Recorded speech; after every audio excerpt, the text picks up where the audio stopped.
Seorang member grup Telegram kita mengatakan kepada saya bahwa beliau langsung lemas saat melihat foto dari seorang DC lapangan yang bertubuh tinggi besar, hitam dan berperawakan kasar.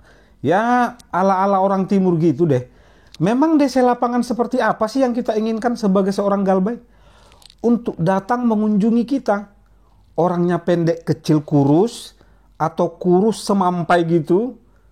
Ya tentu tidak kan. Para aplikasi pinjol ini pastilah sesekali akan menerima pelamar dari berbagai kalangan masyarakat tertentu.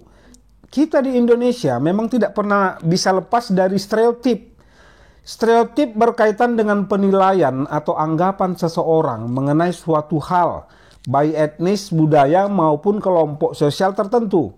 Kata stereotip berasal dari bahasa Inggris. Stereotype berarti penilaian atau anggapan terhadap seseorang berdasarkan kelompok sosialnya. Menurut Dia Gandasari dalam buku pengantar komunikasi antar manusia, stereotip adalah salah satu bentuk prasangka antar etnis atau ras. Kita berprasangka bahwa orang-orang timur atau orang-orang Batak ini adalah orang-orang yang suka keributan, berbuat rusuh dan barbar. Padahal itu sama sekali tidak benar. Menurut pengalaman saya yang pernah bekerja sebagai DC lapangan, dari 10 orang DC lapangan yang suka tengil dan acting sok barbar itu hanya 1-2 orang saja. Jadi jika ketakutan terhadap DC lapangan ini dikarenakan faktor stereotip tadi, itu artinya teman-teman semua sudah diskriminasi.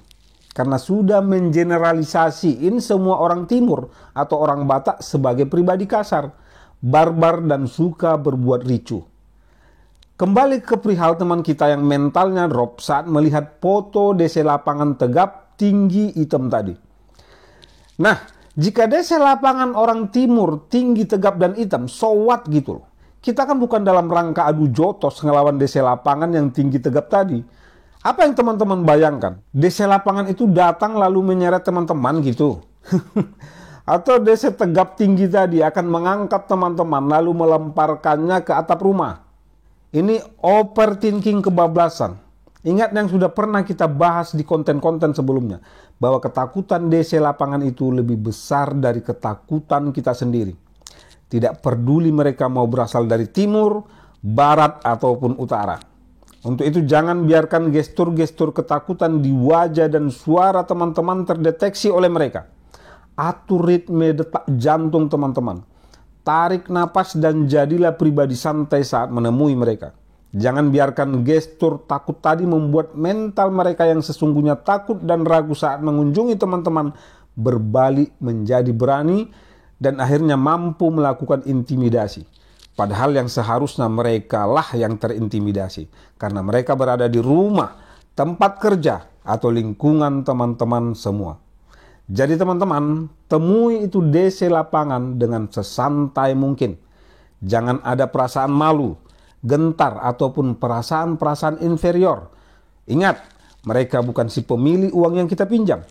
Jadi keinginan mereka agar kita melakukan pembayaran tidak lebih besar dari keinginan kita untuk melakukan galbay karena situasi dan keadaan.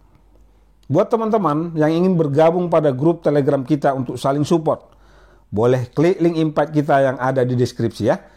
Teman-teman yang saat ini bingung karena badai permasalahan hidup, baik itu yang disebabkan oleh pinjol ini ataupun komplikasi dari permasalahan-permasalahan yang lain.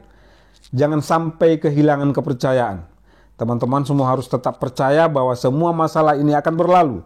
Jadi stop menangisi dan menyesali semua yang telah terjadi. Mungkin semua pelajaran hidup ini harus teman-teman lalui. Karena Tuhan tahu teman-teman mampu dan kuat untuk cobaan ini.